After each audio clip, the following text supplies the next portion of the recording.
ठरलं तर मग या मालिकेचा आजचा म्हणजेच 20 नोव्हेंबरचा भाग तुम्ही ऐकत आहात प्रेक्षकांनो. आजच्या भागात तर हे मधुभाऊ अमरीश पुरी आणि कल्पनाताईच्या तर एवढा अंगात आलाय की विचारू नका. आता त्या प्रियाने कल्पनाताईंना असं खाली आणलंय. आता हा अर्जुन म्हणतो की मम्मा पाणी घे ना ग. आता विमल म्हणते वहिनी खाऊन घ्या, तुम्ही कालपासून काही खाल्लं नाहीये हो. आता कल्पनाताई म्हणतात नको, मला काहीही नकोय, माझ्या तोंडाला चव नाहीये आणि माझ्या घशाला कोरड पडलीये. मग आता लगेच प्रिया म्हणते हे घे मामी पाणी घे ग. पूर्णाजीला त्यांच्या सुनेची अवस्था बघवत नाहीये आणि अर्जुनवर तर इतका इमोशनल टॉर्चर झालेला आहे की विचारू नका. आणि सायलीवर तर त्यापेक्षाही जास्ती भयंकर कॉम्पिटिशन चालू आहे कल्पनाताईंची मधुभाऊची. आता लगेच प्रिया म्हणते मामी अगं पाणी घे, अगं तुला घरी काही खावं असं वाटत नसेल तर तुझ्यासाठी मी काही बाहेरून मागवू का. कल्पनाताई काहीच बोलत नाहीत. प्रतिमा त्या म्हणतात अगं तन्वी बाहेरून कशाला, मी करते ना तिच्यासाठी काहीतरी, बाहेरून नको मागव बरं. कल्पना मी बनवते तुझ्यासाठी काहीतरी, सांग बरं तुला काय करू. कल्पना लगेच म्हणते नको, मला काही नकोय, मला काहीही नकोय. अर्जुन म्हणतो मम्मा 14-15 तास झाले तू काही खाल्लेलं नाहीये, अगं काहीतरी खाऊन घे ना ग मम्मा प्लीज. आता प्रियाला सगळ्याच गोष्टीचं लायसन्स मिळालंय प्रेक्षकांनो. आता ती अर्जुनवर पा कशी खेकसते. अर्जुन प्लीज तू काही बोलू नको बरं मामीला, तुझ्यामुळे मामी अजून डिस्टर्ब होईल. हे सगळं करताना तुम्हाला लक्षात का आलं नाही की घरच्यांना किती त्रास होईल या सगळ्या गोष्टीमुळे. आता अर्जुनला असं वाटते एक कानाखाली लावावी, पण बिचाऱ्याचे पेशन्सचे कमाल आहेत. पण आता ह्या प्रतिमा त्या बघा लगेच म्हणतात राहू दे ना ग तन्वी, तू नको बोलूस, शांत बस बरं. कल्पनाताई लगेच म्हणतात बोलू देत तिला, ती काय चुकीचं बोलते. मी सुद्धा आता धडा शिकलीये, मी आता कोणावरही आंधळा विश्वास ठेवणारच नाहीये. ज्याला जन्म दिलाय त्याच्यावरही मी विश्वास ठेवणार नाहीये. आता असं बोलल्यावर त्या बिचाऱ्याला काय वाटेल प्रेक्षकांनो. म्हणजे त्याला त्याचं मन मोकळं करायला सुद्धा कोणी चान्स देत नाहीये, अक्षरशः वाळीत टाकल्यासारखं करतात. आता तो अर्जुन इतका बिचारा म्हणजे टेन्शन मध्ये आलाय. आता अर्जुन असा त्या पायाशी बसतो बरं का कल्पनाताईंच्या, आणि सगळेजण बघा अर्जुनकडे कसे रागाने बघतात. आता या अर्जुनला खाऊ का गिळू असं करतायत त्याच्याच घरचे लोक. अर्जुन त्या कल्पनाताईंचा हात हातात घेऊन म्हणतो सॉरी ग mamma, I am really sorry. पण कल्पनाताई त्याचा हात झटकून टाकतात आणि अर्जुन म्हणतो मम्मा मी मान्य करतोय ग, सगळ्यांना मी हर्ट केलंय, पण मम्मा बघ तरी ग माझ्याकडे, एकदा बघ न ग. पण नाही, कल्पनाताई त्याच्याकडे पाहायला पण तयार नाहीये. अर्जुन म्हणतो बघ न ग मम्मा, एकदा तरी बघ, बोल न ग माझ्याशी. पण नाही, कल्पनाताई त्यांच्या रागावरती अगदी ठाम आहेत. आता या प्रतिमा त्या कल्पनाताईच्या जवळ जाऊन म्हणतात कल्पना अगं बस पुरे कर ग बाई. पण नाही बाई, त्या काही पुरे करायला तयारच नाहीये. खाल्लं पिल्लं नाही तरी बरंच बळ आलंय त्यांच्यामध्ये अर्जुनवर चिडचिड करायचं. असं आता काय बोलू प्रेक्षकांनो, असं का दाखवताय काय की बाई हे नाही. म्हणजे ठीक आहे एकदम सगळं तुम्ही सॉर्ट आउट झालेलं दाखवू नका, पण कमीत कमी मी पहिल्यापासून सांगते की तो काय बोलतोय अर्जुन काय नाही त्याचं ऐकून तरी घ्या. पण नाही, कोणी काही ऐकायलाच तयार नाहीये. शेवटी अर्जुनला चैतन्य घेऊन जातो त्याच्या खोलीमध्ये बेडरूम मध्ये, आणि या कल्पनाताईला प्रतिमा त्या तिथे असं त्यांची पाठ चोळत बसल्यात, बाई रडू नको म्हणून. आणि प्रिया आहेच तिथे तोंड चोपडेपणा करायला. आपण मालिकेतल्या पात्राविषयी बोलतोय, बाकी इथे वैयक्तिक बोलण्याचा कोणाला काही संबंधच येत नाहीये. तर आता अर्जुनला या चैतन्याने बेडरूम मध्ये नेले त्याच्या शांत करायला. पण आता अर्जुन चैतन्याला म्हणत असतो चैतन्य माझ्या आयुष्यात 3 लेडी खूप महत्वाच्या आहेत रे, पूर्णाजी, माझी मम्मा आणि मिसेस सायली. आणि बघ न रे चैतन्य, आज तिघी माझ्यापासून दूर आहेत रे, मी त्यांच्याशिवाय काही नाहीये, मी त्यांच्याशिवाय 0 आहे रे, खरंच 0 आहे. शेवटी चैतन्य म्हणतो हे बघ अर्जुन, तू न थोडा वेळ दे पूर्णाजीला आणि कल्पना मावशीला. अरे त्यांना खूप मोठा धक्का बसलाय, त्यांना ह्या धक्क्यातून जरा सावरू दे, मग त्या तुझ्याशी जरा नॉर्मल वागतील. त्यांना खूप मोठा धक्का बसलाय या कॉन्ट्रॅक्टमुळे, हे तर तू डिनाय करू शकत नाही ना. आता तू जरा तेवढ्यासाठी 2 पावलं मागे जा, शांत हो. अर्जुन म्हणतो अरे चैतन्य मी तेच करतोय रे, तेच करतोय. नाहीतर ती तन्वी मला जे काही बोलली ना खाली ते मी ऐकूनच घेतलं नसतं रे. चैतन्य खूप छान बोलतो हा प्रेक्षकांनो. तो म्हणतो जाऊ दे रे अर्जुन, त्या तन्वीला इग्नोर कर. अरे एवढं सगळं नुकसान झालंय, यापेक्षा मोठं नुकसान ती आता काय करू शकेल सांग बरं. म्हणजे त्याला असं म्हणायचंय की आता जेवढं तिला वाईट करायचं होतं ना तेवढं तिने वाईट केलंय, आता ती काही करू शकत नाही. आणि खरंय ना प्रेक्षकांनो, चैतन्याचं काय ते या कॉन्ट्रॅक्ट मॅरेजचं सत्य फक्त यांचं समोर यायला पाहिजे होतं. बाकी यांच्याकडे असं सिक्रेट काय आहे लपवण्यासारखं. आता सिक्रेट तर सगळे प्रियाचे बाहेर येतील आता हळूहळू. आता चैतन्य म्हणतो तू फक्त सायली वहिनीचा विचार कर अर्जुन. अरे सायली वहिनी काय करत असतील, त्यांची अवस्था कशी असेल रे यावेळेला. अर्जुन आता म्हणतो अरे चैतन्य, मिसेस सायलींचा विचार तर माझ्या मनातून जातच नाही रे. त्या तिथे एकट्या आहेत, त्यांचे सुद्धा काय म्हणजे त्यांच्या मनातही काय विचार चालू असतील रे. चैतन्य म्हणतो हो न रे, मधुभाऊ सुद्धा खूप चिडले असतील रे सायली वहिनीवर, आणि त्यांनी सगळा राग सायली वहिनीवर काढला असेल. अरे अर्जुन, माझ्या मनात एक रॅन्डम थॉट आलाय रे. मधुभाऊंनी सायली वहिनीचं दुसरं लग्न लावून दिलं तर. आता याने कळ लावली अर्जुनला. अर्जुन चिडतो ना, तो म्हणतो काय काय बोलतोयस तू चैतन्य. अरे काय डोकं बिकं फिरलंय का तुझं. अरे असं कधीच होणार नाही. हा तुझा रॅन्डम थॉट आहे ना, हा ठेव तुझ्या जवळच. असं होणं शक्य नाहीये चैतन्य. अरे माझं आणि सायलीचं लग्न खरंय, आम्ही लिगली लग्न केलंय, still we are legally married. असं जर असेल ना तर मी आत्ताच्या आत्ता मिसेस सायलींना घेऊन येईल या घरामध्ये परत. मी आत्ता जातो कुसुमताईंकडे आणि घेऊन येतो मिसेस सायलींना. मग आता हा अर्जुन लगेच तिकडे जायला निघतो. तेव्हा चैतन्य म्हणतो हो जा ना जा, घेऊन ये सायली वहिनीला. नाही, सायली वहिनी इथे आली तर कुठे राहणार आहे. अशा घरात, ज्या घरामध्ये सायली वहिनीकडे कोणी बघत पण नाही, ती माणसं तुझ्या घरातली माणसं सायली वहिनीशी बोलणार पण नाहीत, मग काय करशील तू अर्जुन. अर्जुन आता टेन्शन मध्ये आलाय आणि तो म्हणतो अरे बाबा मग काय करू मी, तूच सांग. चैतन्य म्हणतो अरे बाबा, सगळ्यात आधी सायली वहिनीच्या मनात काय आहे ते जाणून घे. सायली वहिनीचं उत्तर तुला कळालं ना अर्जुन, सगळ्यात आधी सायली वहिनीला तुझं प्रेम कळायला हवं आणि मग तुला तिचं उत्तर कळायला हवं. मग हा सगळा गुंता सुटेल रे. एकदा का तुला हे सगळं कळालं ना की तू सगळ्यांना छाती ठोकपणे सांगू शकशील की सायली तुझी बायको आहे, ती फक्त कॉन्ट्रॅक्टमुळे नाही, तुमच्या दोघांचं एकमेकांवरती खूप प्रेम आहे आणि फक्त तेवढ्यामुळेच तुमची लढाई सोपी होईल अर्जुन. बघ विचार कर. आता अर्जुन म्हणतो हो रे चैतन्य, तू अगदी बरोबर बोलतोयस. मला मला हे कळायलाच हवं नाही का. चैतन्य, मी आत्ता जातो कुसुमताईकडे आणि त्यांना डिरेक्ट विचारतो. अरे पण नको, असं डिरेक्ट त्यांना सगळ्यांसमोर बोलता येणार नाही ना. एक काम करतो, मी मिसेस सायलींना फोन करतो आणि त्यांना ना बाहेर कुठेतरी बोलवतो, म्हणजे आम्हाला शांततेत बोलता येईल. इतके दिवस बाहेर बोलवलं, सगळं केलं तरी काही शांतता मिळालीच नाही बिचाऱ्यांना. आता शांतता मिळणार आहे का. आता अर्जुन चैतन्याला म्हणतोय मी काय करतो, बाहेर बोलवतो त्यांना आणि आम्हाला कोणी डिस्टर्ब पण करणार नाही. हो येस, तेच करतो मी मिसेस सायलींना फोनच लावतो. आता हा अर्जुन फोन लावायला जातो आणि तिकडे मधुभाऊंच्या अंगामध्ये घुसला अमरीश पुरी. आता ही सायली फोन उचलायला जाते उत्साहाने. अरे बापरे प्रेक्षकांनो, या मधुभाऊंना जेलमधून का काढलं हा प्रश्न आपल्या सगळ्यांना खूप सतावणार आहे आता. तर अर्जुनने आता सायलीला फोन लावलाय आणि आता ही सायली अगदी उत्साहाने फोन उचलायला जाते बरं का. आता हे मधुभाऊ आले ना तिथे आणि असे खसकन तो फोन हातातून घेतात आणि म्हणतात वा सायली, मोठ्या उत्साहाने फोन घ्यायला निघाली ग. सायली घाबरते ना त्यांना बघून. बरं आता तो फोन वाजू लागला बरं का. इकडे अर्जुनला कळे ना की नेमकं काय चालू आहे, का फोन उचलत नाहीये सायली. मग आता मधुभाऊ म्हणतात काय ग, त्या माणसाचा प्रत्येक फोन घ्यायचाच, हे सगळं तुम्ही कॉन्ट्रॅक्ट मध्ये लिहिलं होतं का.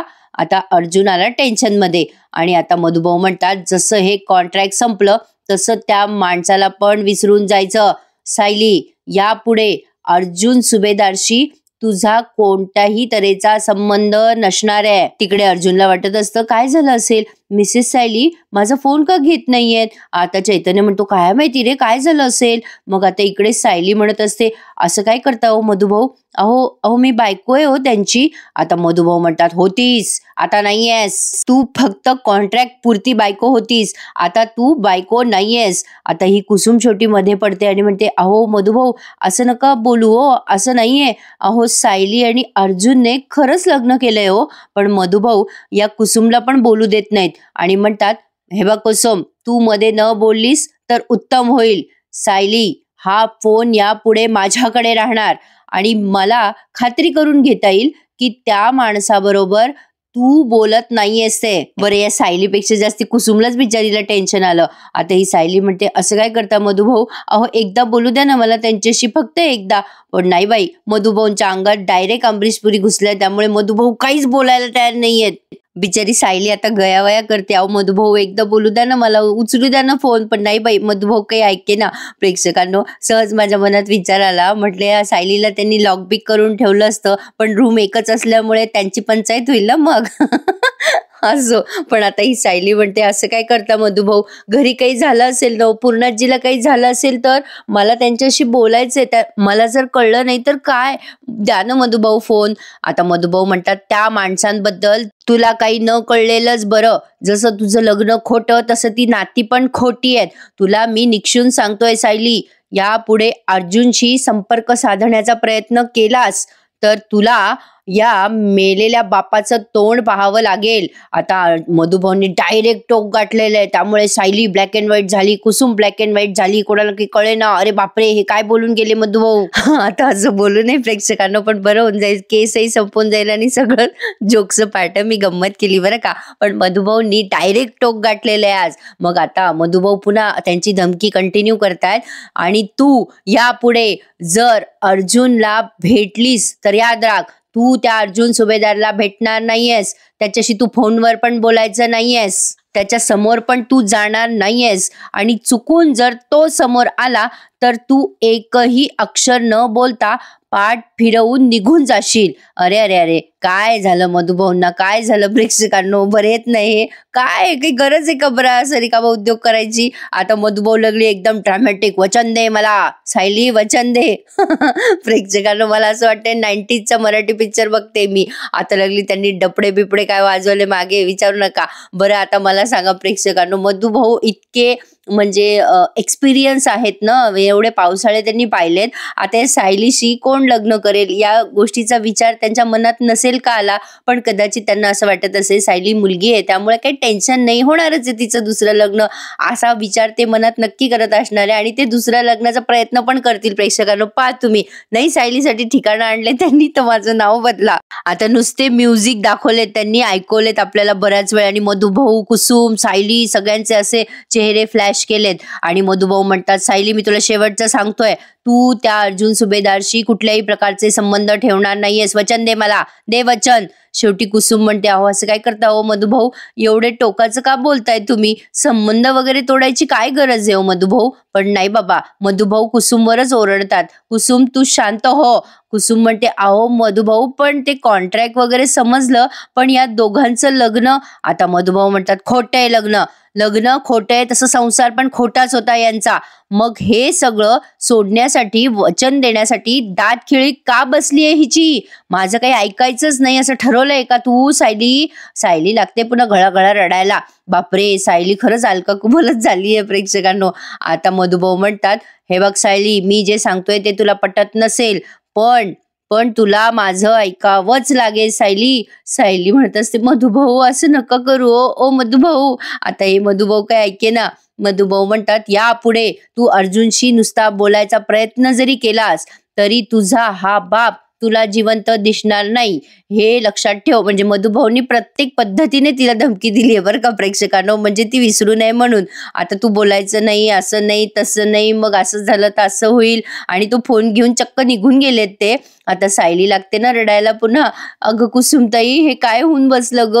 आता कुसुमच्या गळ्यात पडते आणि खूप रडते बिचारी. आज कुसुम म्हणते पण बरं प्रेक्षकांनो, सायली तुझा जीव जाईल ग रडून रडून, आता इतकी नको रडू. पण आता पुढे म्हणते ती, बघा काय होतंय. आता इकडे अर्जुनची तकतक, मिसेस सायली फोन का घेत नसतील, काय झालं, मला वाटलं माझा फोन बघून त्या खूप खुश होतील, त्या पटकन माझा कॉल रिसीव्ह करतील, एवढ्या कुठे बिझी असतील त्या.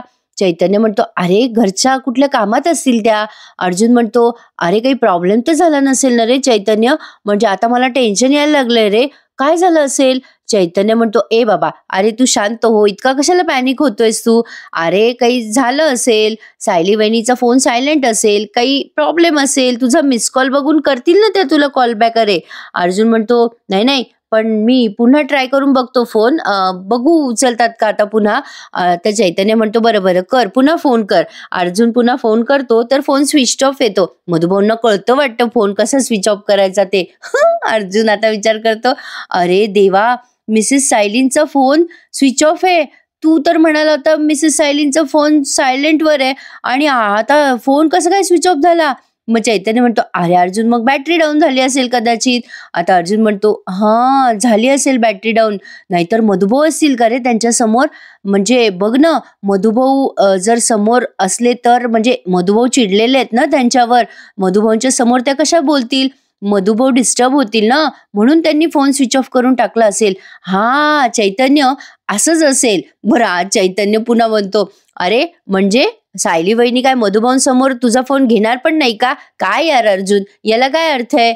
आता अर्जुन म्हणतो, अरे बाबा, पण मधुभाऊ भडकलेले आहेत ना, तुला माहिती नाही का चैतन्य. अरे त्यांचा राग मी समजू शकतो, पण बघ ना, मिसेस सायली त्यांना कधीच डिसरिस्पेक्ट करत नाहीत. मला माहिती आहे रे हे सगळं. चैतन्य म्हणतो, अरे अर्जुन, पण आता तुमच्या दोघांचं बोलणं कसं होणार मग. अर्जुन म्हणतो, होईल रे चैतन्य, आमच्या दोघांचं बोलणं नक्की होईल. माझ्या प्रेमावर नक्की विश्वास आहे. आजपर्यंत मी कधीही एकही केस हारलेलो नाहीये आणि आता माझं प्रेम असं कसं हारेल मी. अर्जुनने आता पक्का निर्धार केलाय, एकच वादा, सायली को परत आणणे. नाही जमलं मला, जाऊ द्या. तर आता चैतन्य म्हणतो, अरे अर्जुन, पण हे सगळं करताना तुला तुझ्या फॅमिलीच्या विरोधात जावं लागेल, मधुभाऊंच्या विरोधात जावं लागेल, मग काय करशील तू. अर्जुन म्हणतो, हो चैतन्य, मला या गोष्टीची कल्पना आहे, मी हे सगळं करेल, मी सायलीसाठी वाटेल ते करेल. आमच्या दोघांचं लग्न खरं आहे चैतन्य, फक्त मला एकदा कळू देत की त्यांच्या मनात माझ्यासारखंच प्रेम आहे माझ्यासाठी. मग तू बघ चैतन्य, मी इकडची दुनिया तिकडे करेल, माझ्या प्रेमासाठी असा फाईट करेल की नाही, की या जगात फक्त आणि फक्त अर्जुन सुभेदार करू शकतो, बाकी कोणीच नाही. आता अर्जुनने असे मोठे मोठे डायलॉग मारलेत आणि तो ते पूर्ण करून दाखवणारच. जो मैंने बोल दिया वो बोल दिया, फिर मैं खुद की भी नहीं सुनता, असा अर्जुन आविर्भावात आलेला आहे सध्या. आता इकडे ही अलका कुबल आपली लागली रडायला, अगं कुसुमताई कसं करू ग मी. जोकचं पाठ प्रेक्षकांनो, पण खरंच खूप ताकद लागते ना रडायला. सायलीच्या पण पोटात काही नसेल कदाचित, तिने पण काही खाल्लं नसेल, अर्जुनने काही खाल्लं नसेल, पण यांना एवढं रडाय पडायला बळ कुठून येतंय मग तेच कळेनासं झालंय. पण असो, आता ही सायली लागते रडायला आणि अशी खचून जाते आणि कुसुमला म्हणते, कुसुमताई हे काय होऊन बसलं ग, आता संपलं ग, सगळं संपलं. बिचारा कुसुमला रिकामं उठबैस करावी लागते. आता ती कुसुम खाली बसली बिचारी पुन्हा आणि त्या सायलीला समजवते, नाही ग नाही सायली, तू रडू नको ग. आता ही सायली म्हणते, आता माझं कसं होईल कुसुमताई, मला आता ह्यांना बघता येणार नाही, मला त्यांच्याशी बोलता येणार नाही, आता संपलं ग सगळं कुसुमताई, संपलं. कुसुम म्हणते, नाही ग सायली, अगं मधुभाऊ रागात होते म्हणून बोलले असं, त्यांचा राग शांत झाला ना की ते येतील ग परत, तू असं नको बोलूस ग टोकाचं. आता सायली म्हणते, म्हणजे मधुभाऊनी सांगितलं ते ऐकू नको असं म्हणतेस का तू कुसुमताई, अगं मला ते शक्य तरी आहे का ग. आता ही रडत रडतच बोलते, बाबा नाही ग कुसुमताई, मी मधुभाऊंना वचन नाही देऊ शकले, पण त्यांची आज्ञा मी नाही मोडू शकत ग कुसुमताई, नाही मोडू शकत. आणि मी ह्यांच्याशिवाय कशी जगू ग कुसुमताई, कशी जगू, मला नाही जगता येणार त्यांच्याशिवाय, मी काय करू कुसुमताई. आता कुसुमताई म्हणते, बस बाई बस, तू शांत हो, रडून रडून तुझा जीव अर्धा झाला सायली, अगं तू शांत हो ना ग बाई, होईल सगळं ठीक, नको रडू. आता लगेच ही म्हणते, कधी होईल कुसुमताई, कसं ठीक होणार आहे तूच सांग. आणि आता ती बिचारी रडते त्या कुसुमच्या जवळ. या कुसुमताईची आणि या चैतन्याची कमाल आहे ना, या दोघांच्या मनाच्या अवस्थेला हँडल करायची. असा एक भावनिकरित्या विचार केला तर खरंच सगळंच खूप कठीण होऊन बसले नाही का या दोघांसाठी. पण हे दोघं आता पुढे कशी फाईट देतात ना ते बघणं खरंच खूप औत्सुक्याचं ठरणार आहे प्रेक्षकांनो. आपण यांच्या चांगल्या प्रसंगामध्ये यांच्यासोबत सामील होतो, आता ह्यांच्या वाईट प्रसंगातही सामील होऊयात असं मला म्हणायचंय. बघूयात ठरलं तर मग नेमकं काय काय घडतंय. आता या कल्पनाताई विमलला म्हणतात, विमल कांदा चिरून दे ग मला. विमल म्हणते हो आले हा ताई, एवढे सायली ताईचे आणि अर्जुन दादाचे कपडे वर ठेवून येते. आता घुसलं यांच्या अंगात कली. आता या कल्पना ताई म्हणतात विमल थांब जरा, कुठे चाललीस वरती, त्या मुलीचे कपडे इथेच ठेव, फक्त अर्जुनचे कपडे वरती घेऊन जा. आता विमल म्हणते असं का बरं बोलताय वहिनी. मग आता या कल्पना ताई म्हणतात ती खोली फक्त अर्जुनची आहे, त्या मुलीचा आपल्या घराशी काही संबंध नाहीये. आता या अस्मिताच्या मन में लड्डू फुटा ना, ती काय खुश होते पा, तिथेच बसेले बाजूला रिकाम टेकडी. मग कल्पना ताई म्हणतात तुला सांगितलं ना मी एकदा, त्या मुलीसाठी आपल्या घरात जागा नाहीये, कळलं नाही का तुला, ठेवते कपडे तिथे. आता लगेच बिचारी ती विमल ठेवून देते तिथे टेबलावर कपडे. आता ही या सिच्युएशन मध्ये पण आग लावायला कमी करत नाही. आता लगेच अस्मिता म्हणते अगो पण कपाटाच्या कपाट भरलेली आहेत तिकडे वरती अर्जुनच्या नसलेल्या वस्तूंनी. आता लगेच या कल्पनाताईंमध्ये एकदम बळ आलंय, खाल्लं वाटतं यांनी काहीतरी.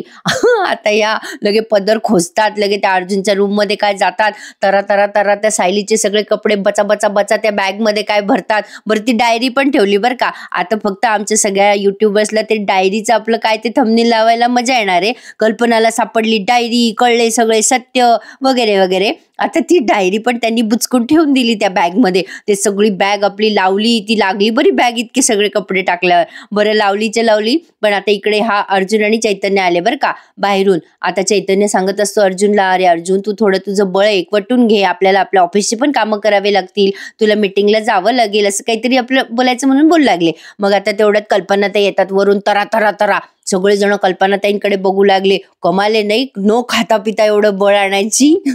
खरंच कमाल आहे. असो आता ते त्यांनीच दाखवलं म्हणून मी सांगू लागले बरं का, नाही तर तुम्हाला वाटेल या बाई उगाचच बोलताय. आता तेच जास्ती हायलाइट केलं ना त्यांनी, कल्पना तू काही खाल्लं नाही म्हणून.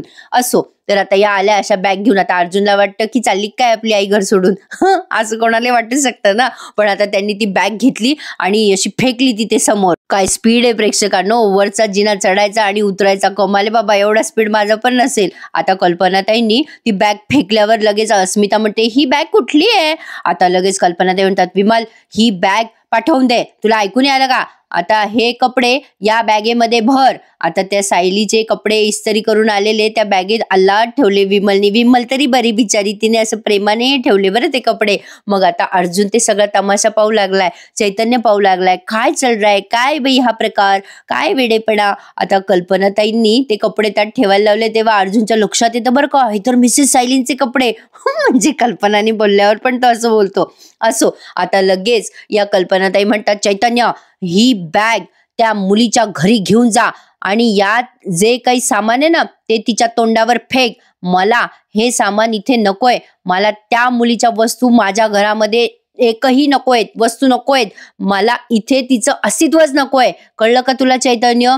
आता कल्पनाताई घरातल्या वस्तू फेकून द्याल पण मनातून आठवण कशा काढाल. चैतन्य असा गपचूप पावलाला अर्जुनकडे, अर्जुन चैतन्यकडे. बरं प्रेक्षकांनो आता या धिंगाण्यावर त्यांनी हा एपिसोड संपवला. पण आता मधुभाऊ पहा ना, मधुभाऊच्या अंगात आलंय बरं का, अरे पाठवा रे पाठवा, यांना जेलमध्ये पाठवा. आता हे मधुभाऊ काय करताय, सायली मी माझ्या अविवाहित मुलीच्या गळ्यात मंगळसूत्र बघू शकत नाही. सायली म्हणते मी अविवाहित नाहीये, मी अर्जुन सुभेदारांची पत्नी आहे मधुभाऊ. आता तिकडे अर्जुन पण आलाय बरं का यांच्या चाळीत. मग आता हे मधुभाऊ म्हणतात तू लग्न नाही केलंय, कॉन्ट्रॅक्ट केलंय, कॉन्ट्रॅक्टची खून म्हणून हे मंगळसूत्र घालण्याचा तुला कुठलाही अधिकार नाही. काढ ते मंगळसूत्र, काढ काढ. आता बाई त्यांनी लागली ते हिसकावून घेतलं, ते गळ्यातून ओढू लागले ते तिच्या. अरे अरे अरे अरे ते पडलं ना खाली, सांडले सगळे मणी. आता या सायलीने वेड्यापिशासारखे ते एक एक मणी ओवले बिचारीने. अर्जुन सुद्धा तिथे पोहोचलाय प्रेक्षकांनो आणि त्याला सायलीची ही अवस्था बघवत नाहीये. आता माझा असा अंदाज आहे की सायलीला तर मधुभाऊनी सांगितलंय की तू त्याच्याकडे बघायचं नाही, त्याच्याकडे पाहिलं की वळून जायचं वगैरे वगैरे.